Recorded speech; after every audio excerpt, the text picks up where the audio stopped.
Hey guys, welcome to another episode of Amusing Minds. I'm Rodney. With me is Ben and Larry. And today we will be bringing on a guest, Adam Simmons, to discuss internet disagreements or discussions or debates. You call it what you want. I like to call them debates or discussions. Disagreements has like a strong connotation to it.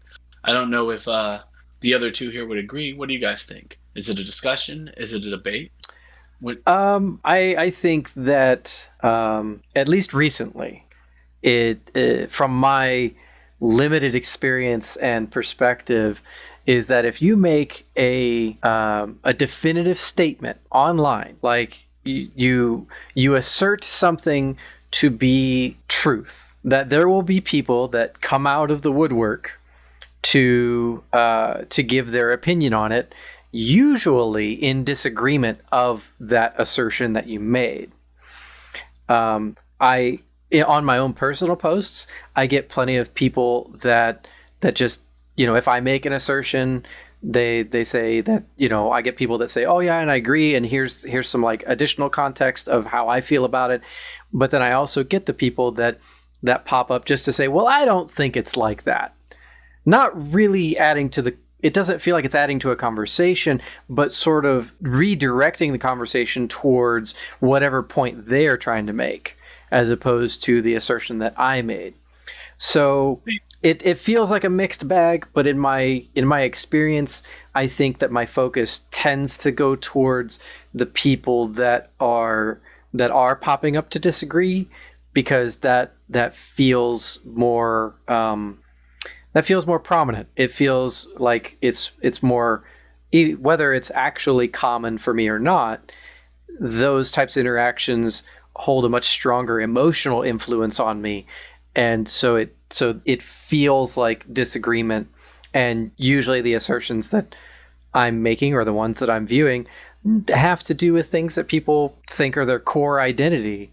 And if it's part of their core identity, they're going to defend that belief just like they were being physically attacked with the words of disagreement. So I think something, and we'll touch on this more in the episode, is and I'm going to try to save it as much for the episode as I can, is the matter of perspective. Because just because someone challenges your ideal or questions you in a way, if you pose what you say is a fact and someone says, well, I don't agree, but they don't have a solid backing to their discussion, maybe it's not so much that they're trying to argue as much as not understanding.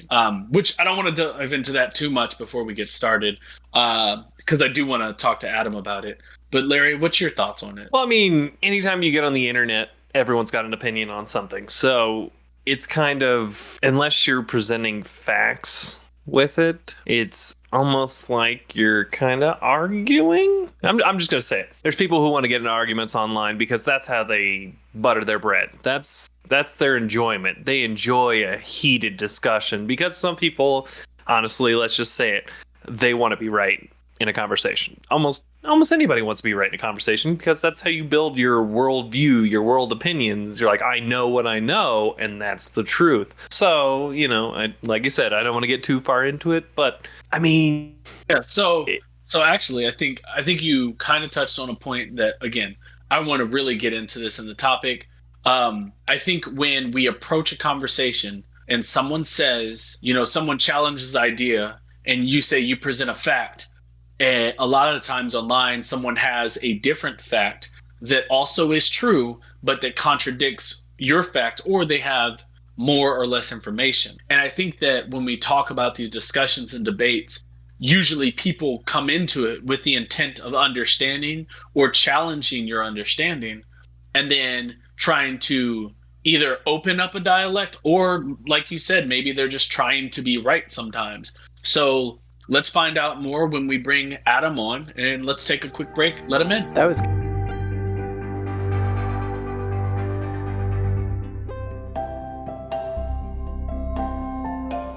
All right, guys, welcome back from the break. Adam is here, and he is joining us. How's it going, Adam? How you doing? It's going pretty well. How you guys doing today? Good. Doing well. Yeah, we're feeling it.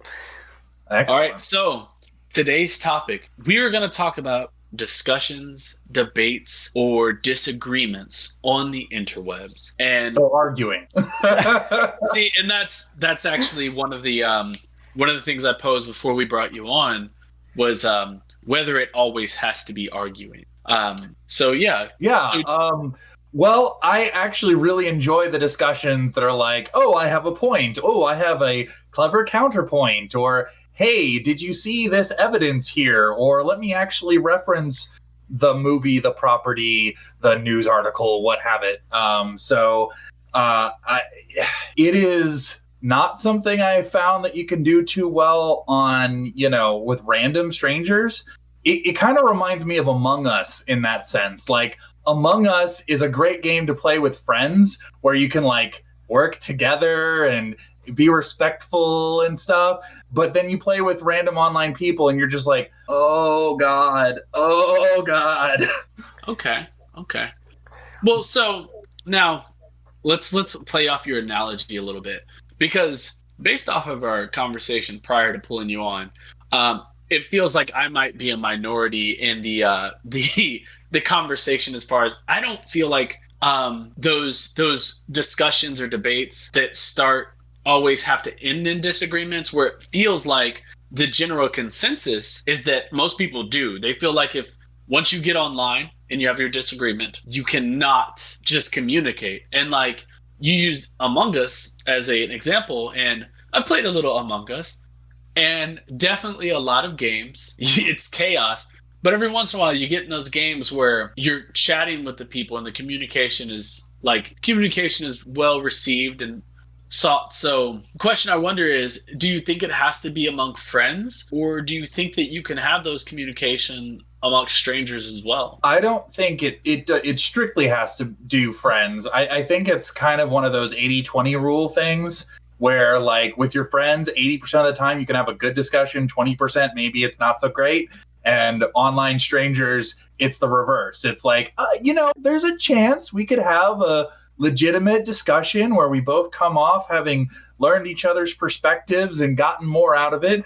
But there's an 80% chance it's just going to end in a fight. Do you think, Adam, that it's more environmental, like where you're going to have the discussions? It's like, oh, okay, yeah, no, this person's generally not a D-bag, so, they're going to listen to what I have to say? I mean, sure. Like if I'm striking up a conversation like at a Comic-Con, about something, that's going to be entirely different than going to an online forum or Facebook, where all no holds barred, no common courtesy there. So actually, I'm going to pose this question to all of you guys. You said common courtesy. So there's something I've noticed in my life, as far as like as I've been growing, as the social cultural world has changed. We have these ideas that when we're communicating with people, there's a way to communicate with people, right? There's like when you introduce yourself to someone, well, not right now, but normally in the real world, you shake your hand, you say, hi, I'm such and such. And we have these rules for conversating. But when we approach a conversation and someone doesn't follow our rules for conversating, do you guys, just in general, do you guys find yourself, if somebody's not following some arbitrary rules that you have determined for your way of communicating, do you find that causes you to put them in that, as you guys said, in that a-hole category where you're already discounting the conversation? I mean, it's certainly, when anything goes outside your normal, expected behavior, you're always going to be taken a little bit aback, whether it's communication or anything. But I think that can certainly influence you to have that kind of maybe this guy's a jerk kind of way, but I think you can move past that and then, okay, well, what are they trying to say here? The thing that bothers me more than anything else is not necessarily just like how they're saying, but if they say something like that's completely like as if it were responding to something I didn't say, like it was like responding to something that is out of left field that isn't what I was talking about, that can be really off-putting and be like, were you doing that deliberately to try to win an argument because you're creating a straw man out of what I said instead of responding to what I actually said? But, I certainly think that it can be triggering, but you can move past it. I think there is one that I tend to not move past as well. I mean, straw man, good example and a great example of something that you could move past. But ad hominem is the one that really, really gets me. For those that don't know ad hominem, it means that if I'm making a point about something or asserting a statement, and instead of a person arguing the topic or trying to debate the information or try to refute the information, they attack the person, like on a personal level. This actually happened to me. So I'll tell this quick story. I was on a post. It was a family member, and they blocked me now. But they posted a hoax, a very, very, very easy hoax. It's easy to find out that it is a hoax. It's never something that's been a thing. I'll tell you what it was. It was a post that said, Facebook is banning the use of the Lord's Prayer. So share this and say amen so that the Lord's Prayer can go farther. Now, I had a family member with that one too. I know I have no problem with people sharing their religion online. I have no problem with people celebrating their religion online. I have no problem with people praying online. Totally fine. But I felt the need to say, hey, everything's fine with you practicing your religion. I just wanted to point out that the context of this post is a hoax, because Facebook is not trying to ban religion online, and it's in their terms of service that this is not a thing, and there's tons of places that you can find where this has been a hoax for a long time, and it just pops up a lot. So you might just want to be careful about the things that you're sharing. The response that I got back was from somebody I don't know. And yeah. I want to pause just to make sure I'm understanding. So you posted this on their post? Yeah, I commented. Okay. Yeah, so I left this comment that I felt was, I felt in me that I needed to present this information to maybe help them learn, and hopefully, find out, oh, this is a hoax. I might want to be more careful, because that's all I was saying.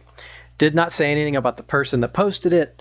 I was merely attacking the information on the post that was trying to sort of imply that Christianity is oppressed. Mm-hmm. That was the implication. But so I left this comment. Somebody I don't know responded to it, because I included a Snopes article in part of my information, and he just said, well, if Snopes is your only source, then you have nothing to stand on. Now, that comment didn't bother me at all. And I said, well, okay, well, here's some other news sites that have covered it. This is Facebook's terms of service. And so this is just really, it's not a thing. But if you want to share your source with me, I want to read it because I want to learn more. And his response was, I don't have to share anything with you. I don't owe you anything. I don't have to justify myself to you. And it looks like all you want to do is argue online. So bye. And then he blocked me. Now, that didn't bother me. Like, I just kind of expected, okay, yeah, that's this guy has something going on, whatever. But then the family member jumped in, and instead of refuting my point, instead of going after any of the information, she went on a rant about my lifestyle, about my job. She called me a starving artist. She said that all I teach is welding at the university, and that's just not a very prestigious job. And speaking to everyone else in the thread, said, and this is what kind of person this is, and made it very much about me and how I'm a terrible, horrible person that just wants to make her look bad. Before I got a chance to reply to this, I was blocked. So I lost all access to the post, lost access to my comments, and from other people that are still connected with this person sent me a screenshot of a kind of apology, but not to me, but to everybody else, explaining that they were just mad and just said a bunch of stuff. but not actually apologizing for what they said to me. So my perspective is very colored towards a very particular type of response. Ad hominem is not something I can let go of easily, because it's different when they want to meet me in the room of, here's the information, let's have a discourse, versus I have a disagreement. Well, you're an asshole and I hate you. Like, I don't know how to reconcile that, and that's so I think that's actually one of the good things just in general where we have to look at when we're talking about online discussions and debates. In that situation, at face value, you might be like, yeah, no, they're not trying to have a discussion or a debate. And to be honest, it's one of those things where we have to stop. And this is not necessarily that everybody has to do this. This is just as me saying this as a person who's constantly trying to improve themselves while still not being vulnerable to the idiocracies of the world. Why did this person attack in the way they did? Mm-hmm. And stepping back outside the story, why I asked the specific question, they made a post. You knew that the information was inaccurate, but it also wasn't harmful, right? So we could debate that point.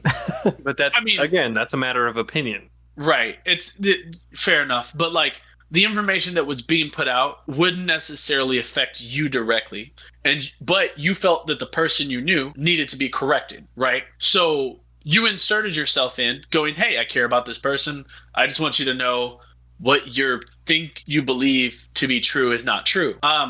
But it's one of those things where, for me, this is not to say that you were wrong in doing what you're doing necessarily, but I think we have to look at it this way, because I find when I'm doing certain things, if I don't ask for someone's input and they give it, it comes off as an attack regardless. A primary example is like, I do graphic design. I do art. If I do a picture or a logo and I go, hey, Ben, check that out. As an artist, 9 times out of 10, in that general statement, I'm just looking for, oh, that's cool. Whereas if I come to you and say, hey, Ben, I'm working on this piece, but something feels off. Can you give me your input about it? So like, you being a logical person and being my friend, if I showed you bad art, your instinct would be to go, well, I like it, but like, is that weird? Like, and you would point out the mistake that I made. So you would be coming from a completely good place of going, hey, I'm just trying to help you be better. But because I didn't present that information in the way where I was asking, you trying to be helpful comes off as an attack.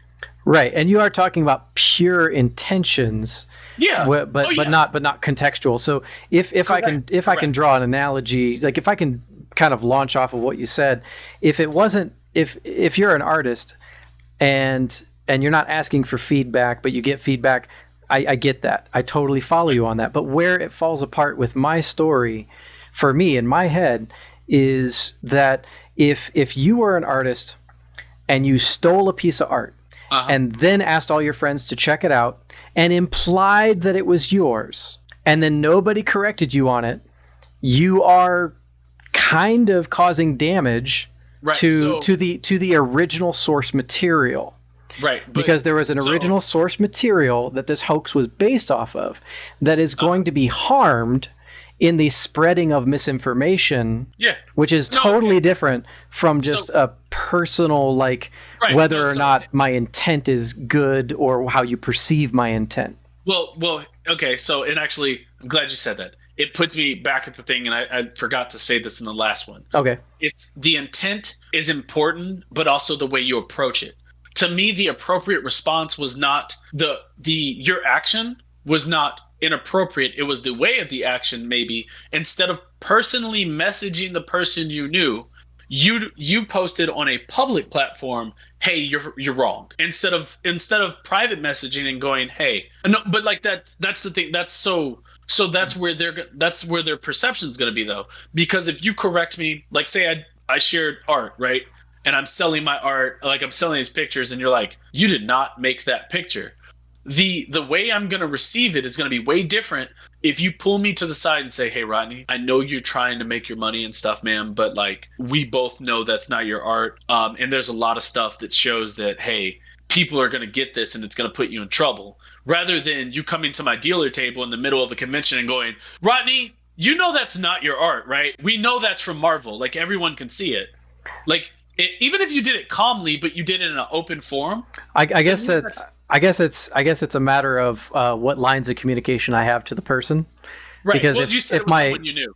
Yeah, but that doesn't mean I have their phone number. I said it was a family member. That doesn't mean I called them. No, at the time you could have private messaged them though. They don't use Messenger. I mean, this is like a 70-year-old person. For sure. Yeah. Also, I wanna actually kind of back Ben up on this one because, particularly with misinformation, because okay, somebody's wrong, whatever, you can ignore it, but repeated misinformation of the same type can cause real damage to, our entire society, let alone the person who's actually posting it, let alone the material, like Ben was saying. Like, I do feel like somebody declaring that on Facebook, ironically, that you can't post the Lord's Prayer as they post the Lord's Prayer. Like, I think that does harm to Facebook, to the person, and to everyone reading it. And that third point is why I think it is appropriate, especially for misinformation, to do it in a polite, respectful way, but to point out, hey, this is not correct. Now, I can see on a more personal thing, like your art, I totally get the whole, you should direct message. If it was somebody's own personal post and not just a copy paste, maybe personal thing. But no, I really think that misinformation needs to be pointed out, and needs to be pointed out as publicly as the misinformation is posted. I think at base level that sounds good, like to just correct people in a public place, but I don't think you resolve anything by doing so. If you come at someone in an aggressive manner, or a manner that they perceive as aggressive in a public atmosphere, you're going to get a different response if you do the exact same thing in a private atmosphere. Now, granted, we shouldn't, as a society, we do have to do a decent job of stopping misinformation. I think that's very, very important. We cannot allow misinformation. However, depending on what the things are, I guess more of my point is not to say don't correct people when they're doing things that are wrong, or don't correct people when they have the wrong information. I'm saying the approach can definitely affect the outcome of what you get in the conversation. So that's more of what I'm going for. I totally get what you're saying, Rodney, and I think I figured it out for myself, just kind of trying to mesh these things together and figure out where this is going, or where it's coming from. And when you talk about the approach, every time you talk about it, you say when you go at somebody, when you talk to somebody, and all of your targets are people. And the thing that, and I agree with you, I do agree with you, that the approach towards the person is something that we should be aware of. And the thing that frustrates me that my brain works this way is that I don't see the person. I see the information. And the thing that I want to correct is the information, because truth is so important to me and my core beliefs, that if someone is spreading things that are not true, I don't blame the person. I blame where they got the information. And so when I do approach it, I try to make it about the information. But you're right, Rodney. No matter if it is done in a way that is, whether public or private, I will say this: even if I did send them, if I was able to call them or direct message them or say this in person, there are certain things that I think people will feel like they are being attacked, as opposed to whatever it is I'm talking about. And it wouldn't matter if I said it publicly or if I said it privately. They would probably still have gotten mad and then just come after me as well. Do I know that would have happened? No, but I do know this person just well enough that it might have. Right, and that's so. I was gonna say that you make a good point. And it goes back to what we were like even earlier in the conversation, where we were talking about random people online versus someone you know. Yeah. I think when we talk about discussing, like in this situation, in your situation specifically, you know the person, you have a better understanding of that unique situation. But in a general sense, in a general approach, when we're talking about everyone else in the world, and we're talking about trying to have discussions and debates, assuming any level of information about how someone communicates, i.e., what I was talking about, those standards of how we communicate are rules that we follow. Not everybody follows those same rules.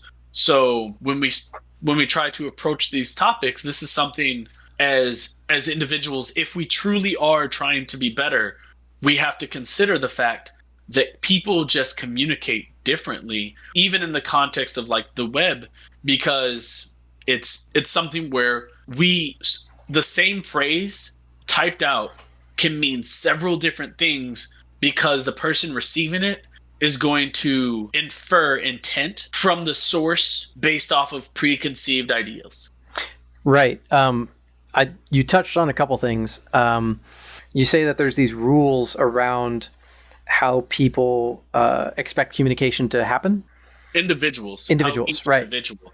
Like, and you expect a certain line of communication. Right. I was saying people have rules that they arbitrarily kind of set up in their mind, or sometimes not arbitrary, but like we have rules that we use for communication, and we expect everyone to follow these unwritten rules that we don't. Right, because when we developed as adolescents, we adopted a form of communication based on people that talked to us.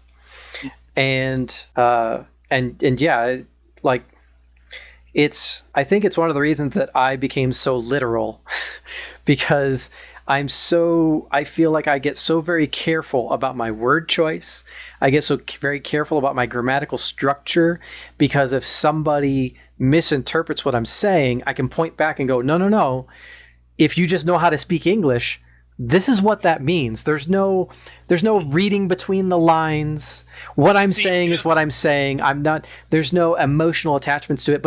But as I've grown as a person, I have I have learned that the emotional reaction of other people is not my responsibility. That no matter how clear I try to be, no matter how well intentioned I try to be, no matter how just follow me. No matter how much I try to do the right thing or say it the right way, if a person is going to be angry, they're going to be angry, and that is not my responsibility. I can be sympathetic, I can be empathetic, I can care about their emotion, and I can acknowledge it, and I can acknowledge why they're angry, but I don't take responsibility for it. And this is an idea that a lot of people really don't like, but it's actually an idea in psychology that's technically healthier than taking responsibility for other people's emotions. That's like a whole thing. I didn't mean to like unearth this whole big thing because I could see both of you disagreeing with it. Well, no. So here's the thing. I don't completely disagree with the statement. You are not responsible for someone else's reaction to what you say. I said it, I think, in a different episode. Yep. You can only take offense. It cannot be given. Right.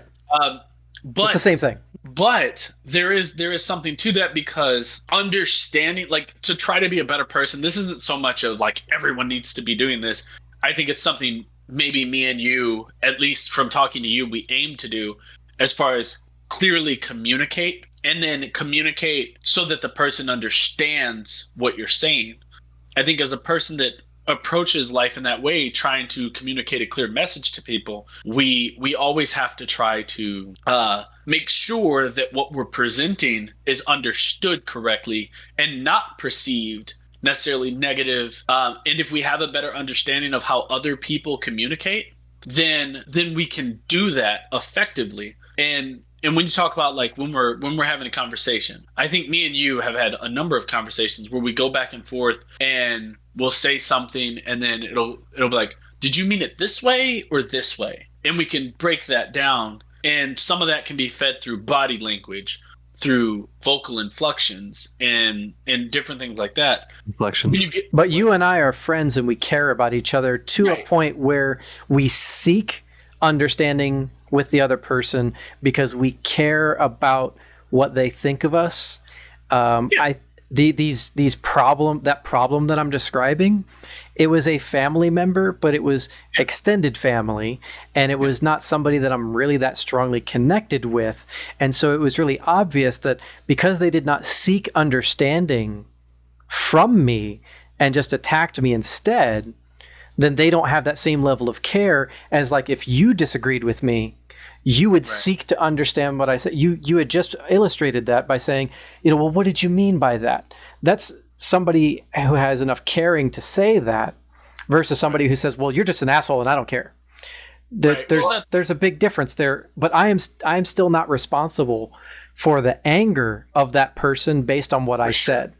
Because if I take that responsibility for their anger, then I will drive myself crazy trying to make them feel better when all they want to be is angry at me. I do want to expand a little bit on what Rodney was saying, because you can say something completely true, but you could be talking on a different level than who you're speaking with. I deal with that in computers all the time. I mean, I could go, do super high level technobabble that none of my customers would ever understand what I'm talking about. But I have to adjust that so I can communicate on their level. And honestly, I had never even thought about kind of like applying that same thing to like political discussions or whatnot. But like, that makes a lot of sense is like, okay, well, even though we might say something that is completely true and comes off as neutral and addressing the information, not the person, that because that person normally communicates on a individual, if you disagree with me, you're personally attacking me kind of way because of how they were raised when they were a teenager or whatever. Like you do it, in order to communicate as effectively as we can, and one thing about this whole conversation is clearly communication is a two-way street. There's some ways we can work on one side, on our side, to control what we can, but kind of to Ben's point, like the other side of it, if they were going to come at with, anytime you point out the slightest flaw in anything I say, I'm going to be mad. We can't control that. But I think that we can, if we're talking up here and they're talking down here, we can do our best to control our side and try to bring it down and see if we can talk on their level. That is a skill, and that is part of what we can control to try to be better communicators. Yeah, and I think one thing, just kind of touch on, because it was in my brain while you're talking. One of the most effective tools I have learned, and I forget where I learned this, it was either through a military training course or something along those natures. When I get to a point where I have to approach a topic that I feel like someone is wrong in, or I have a different understanding, one of the techniques I've learned is that you don't correct, you question. So say that, somebody like, I believe that the sky is red. Why do you believe that the sky is red? Well, because when I look at it, it's red, even though everyone tells me it's blue. Well, have you considered maybe you see in a different color spectrum than everyone else? Well, no, because that's the response. Like when you question someone and not question them as if they're smart or dumb, and maybe my example's not perfect, but question them on a level of, hey, I'm trying to understand, I'm not trying to correct. And there's also a danger in that because some people will try to do questions where it's very leading and it's like, I can see where you're going with it. Don't come at it in a way where I'm like, I'm trying to draw a point, but come at it in a way as a general, and I don't understand your point of view. I think at least you can start to set the stage with even a stranger if you can find a way to come at it as in, I'm ignorant to your methods of what you believe. Can you show me why you believe what you believe? And then 9 times out of 10, if you can question the right way and help guide them without being manipulative too much, it creates a lower standard of emotion. That doesn't mean you'll always resolve the issue. Like in your situation, Ben, I don't actually think there's anything you could have done to change that person's mode of thought. But I definitely think there was ways that you might have, again, outside information, I don't know the full story, but maybe there's definitely ways that you could have had a longer conversation to the point of, hey, maybe we question these things. And some people, this is life, some people will refuse to accept a thought that isn't their own. But I would argue that more people, when approached the right way, will take a moment to reanalyze themselves. Disarming people is a skill, and it's very, very complicated. It's not easy to keep your own emotions in check and be able to engage in a disarming conversation and keep them from having strong emotional reactions, because when somebody feels like their core beliefs are being attacked, their brain has the same response as if you're punching them in the face. It's the same. No, it's a real thing. It's a real study. It is. That your brain responds to attacks on your beliefs the same way that it responds to physical aggression. Some people want to talk, and because, they want people to listen. And then there's people out there who are listeners, and they take all this information in. And while they're listening to these people talk and make examples of themselves, these people are reflecting. They're thinking, well, how does this pertain to me? What is your bit of knowledge, your nugget of wisdom mean to me? And with one of the things you said earlier, where, I can't make to sum it up, you can't make everyone happy. The only person that really matters in the end is making yourself happy. But when you think about it, in the end, we are all different, but we all want to go in the same direction. Some kind of form of understanding that we all have the knowledge that we're like, oh, okay, yeah. What you're talking about, I know. I don't like it, but I know. So you're kind of trying to get to that point of you are your brother's keeper in a way. You're trying to give them the knowledge. You're trying to expand their thought process, what's going on upstairs, and find a harmony, even if it isn't like a perfect harmony where, Jojo over there, he hates bananas because his mom was killed by a banana truck. And when I tell him, it was a truck, it wasn't the bananas. No, I still see the bananas to this day. You can only work with what's in your hands. You can only reasonably be like, Jojo, it wasn't bananas. It was a truck. But I understand. That's empathy. Empathizing, saying, yes, I maybe if a banana truck had killed my mom too, I would probably feel that same way. It's about listening, not just talking. It's about listening. I think that's actually a solid thing. There's a term I use a lot, though I may not agree. I try and understand.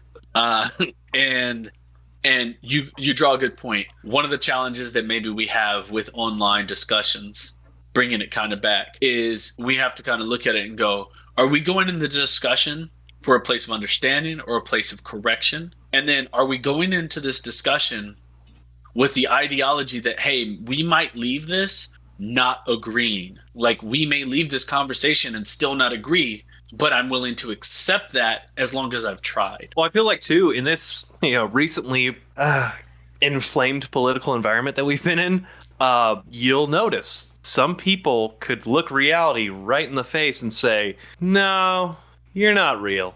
You're not real. And clearly you're not the real reality. It's over here in the back of this guy's shed. So, it's really hard to not get in an argument, I mean, well, don't go to the weird guy's shed. Don't go to the weird guy's shed, because the shed out back never has anything good in it. You don't know that for sure, Ben. No, don't know. I'm pretty sure batteries not included.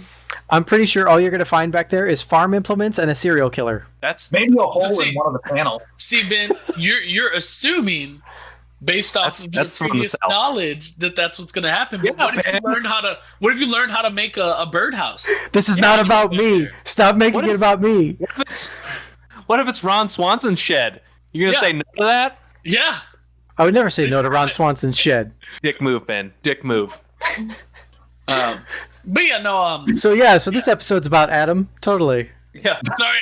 No, Adam's here for a conversation. I am. Apparently a conversation about Ben and how he was all upset about a family member that blocked him. Oh no, we're past that. I'm not. I think it was a great. Oh, sorry. That was a joke. Whoa, I'm actually. That's all Ben really needed. Ben just wanted someone to say, Ben, I understand. No, my therapist helped me through this already. I'm good. No, but Ben, how do you feel? I feel like I'm being condescended to right now. But Ben, condensation would assume that you already feel under attack. What? We're in a safe place. Condensation would actually make it wet. Condensation would make it wet. Condensation? You said condensation. You did. That would make it wet. And if you want to make Ben wet, we can talk make Ben about wet. words now. Wait, No, whoa. What kind of podcast is this? Dissimilar meanings. Okay, I see how it is. I'll just go back to here. I'll go back to here. Go back to here. You guys have your discussion. I'll listen over back here. Come back, Larry. We need you. We spiraled. Adam, I'm actually more interested in if you have any anecdotes about online discussion, maybe one that turned out really positive, where you learned and grew, or one where because we have one that was not so positive. What happened to me? Do you have any uplifting stories of online discussion? Boy, I wish I had something uplifting. I guess I have a semi-positive example, but kind of as Larry was pointing out earlier, the highly divisive political climate we have had lately has made those productive conversations fewer and far between. But the other day, obviously 2 days ago, there was the meme going around of, hey, today is the 21st day of the 21st year of the 21st century. And I was like, I had it reversed in my head where I was like, wait a minute, didn't the century start in 2000? Not 2001. So isn't this the 22nd year? And so I did, one of those kind of things. And then somebody came on and was like, no, actually, you're wrong, because year zero, and so the year 2000 was the 20th century. The year 2001 was the 21st. And I was like, oh right, yeah, my bad. And my first reaction when he corrected me was like, no, that's not right. I was correct. And then I paused, looked it up, and I was like, nope. All right. That was reversed in my own head. And I was like, yeah, my bad. But yeah, my first reaction was, hey, wait a second. Yeah, I think that's actually really important, Adam. What you're bringing up is that not only, can we have this reaction, but how do we deal with it? Because we're all going to have that reaction at some point. So how do we deal with it? And it's and like you said, you take a step back, and then you go find out. Even if it's not from the person, because if you're feeling, that you're having discourse with a person and you feel like it's going to get too personal, then yeah, you could step back, and Google is your friend.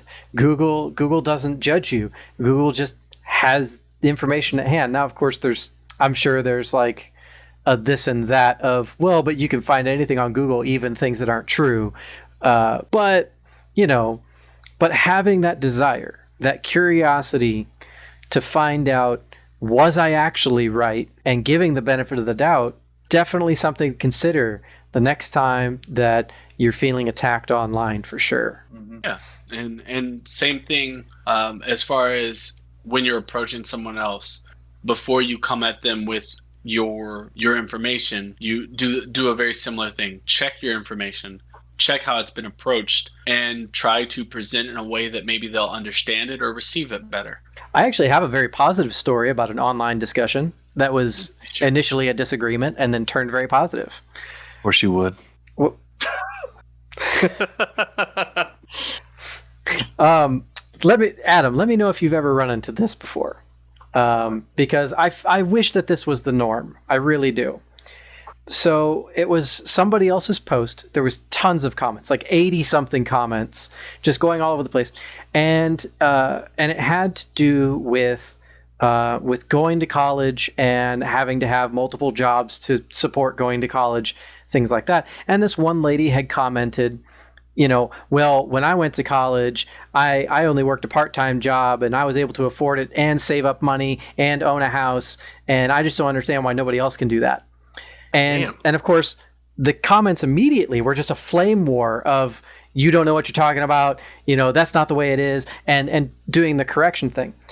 It's funny that Rodney brought up questions, because the first thing I said to her I said, I don't mean to pry, but would you be willing to share with me when you went to college? And she said, I'm not super comfortable talking about that, but I went to college in 1981. And so I went and I looked it up. And I looked up tuition. I looked up average salary. I looked up cost of housing. And so I looked up all that stuff. And I said, so in 1981, these were the costs associated with you going to college. And that totally makes sense because here's your income versus your expenses. And I said, but if we look at 2015, only just a few years ago, here's that difference now, and it's completely inverted. People don't make enough money to cover those expenses because the expenses increased by this percent. And I threw I was throwing around a bunch of numbers that I found and that I vetted, and I shared the website that I found it from. I forget which government website keeps track of all that stuff, but it was one of those. And I was fully expecting her to come back with something in the form of, well, you're just wrong, or, oh, that's not how it is. But instead, she said, I didn't think about that. That's really good information to have. And I appreciate you sharing that with me. And then that was the end of it. And I was not just flabbergasted that this just happened, but I was delighted. I was relieved. I was relieved that was the response that she had. Have you ever had something like that happen before, where somebody just really appreciated the information that you're presenting? Maybe once or twice in my life, but yeah, that's shooting star moment for you. Yeah, it's like, exactly. Oh, there it is. Like how I wish every interaction would be, but those times. I have to admit, my primary motivation when I have the urge to correct somebody is personal. It is more of, hey, that's wrong. I value the truth. That kind of thing, and it's less just about, oh well, it is partially, but less so about the other person and helping them to not be as ignorant or something.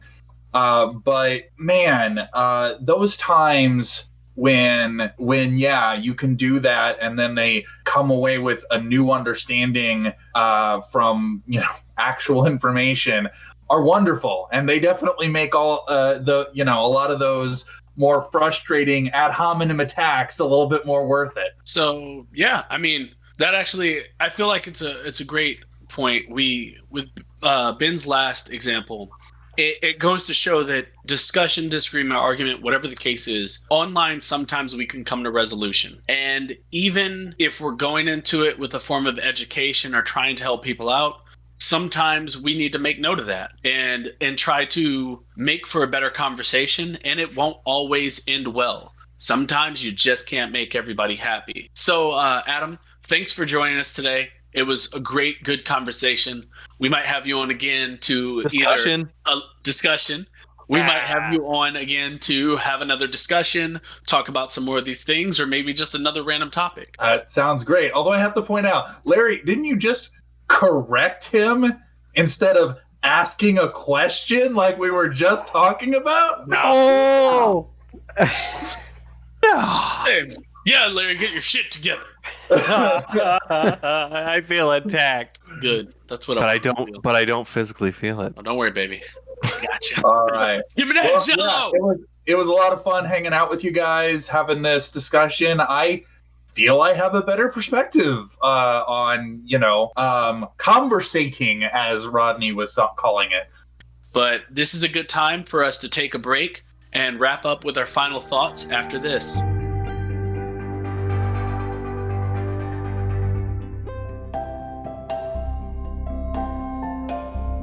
All right, guys. That was a good, fun, deep conversation, and I definitely think we need to approach it again. But let's get some final thoughts. Ben? Oh, man. There is so much to this topic. So much that we didn't even cover, and I feel like I said a lot. I feel like I said so many things. But basically, online discussion is multifaceted. It's complicated, just like people. People can become emotionally charged, and have emotional reactions to things, and make it about them and not about the information. Attacking information sometimes can be perceived as attacking a person.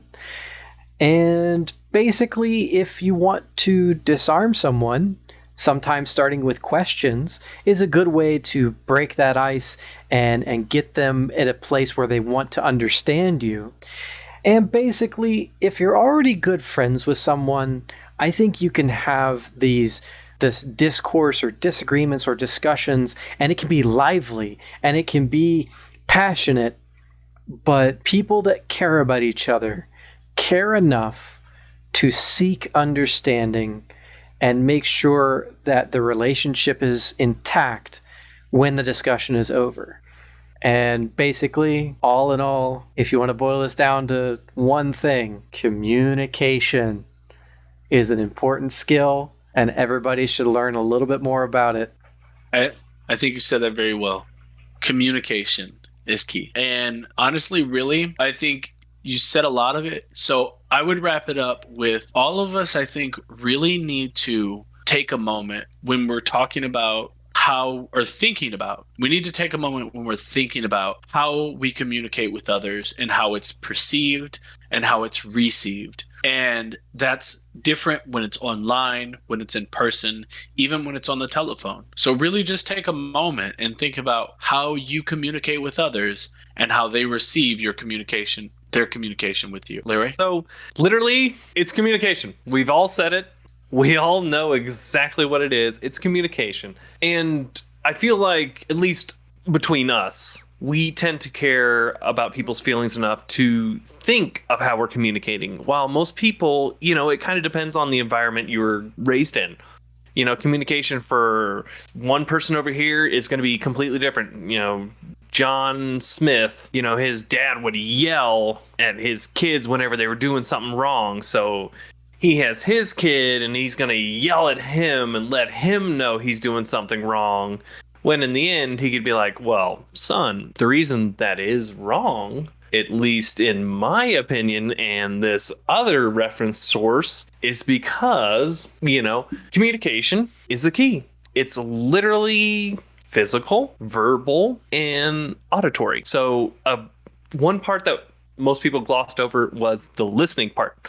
Listen what the person is saying, interpret it, clarify with questions, and then seek to find the understanding, the bond. That's literally all it is. Well said. All right, everyone. That's been another episode of Amusing Minds. If you want to hear more from us, watch or engage, you can find us on Facebook, YouTube, and Slack FM. Anchor FM. Sorry. Slack is always in my head. Sorry. Oh, no, I was like, whoa, we're on a new platform. I don't want to be on Slack. Anchor. Damn it, that Anchor, it's I got to get used to that. Sorry. Anchor. Anchor.fm. I know, I want to put a post-it note on my screen.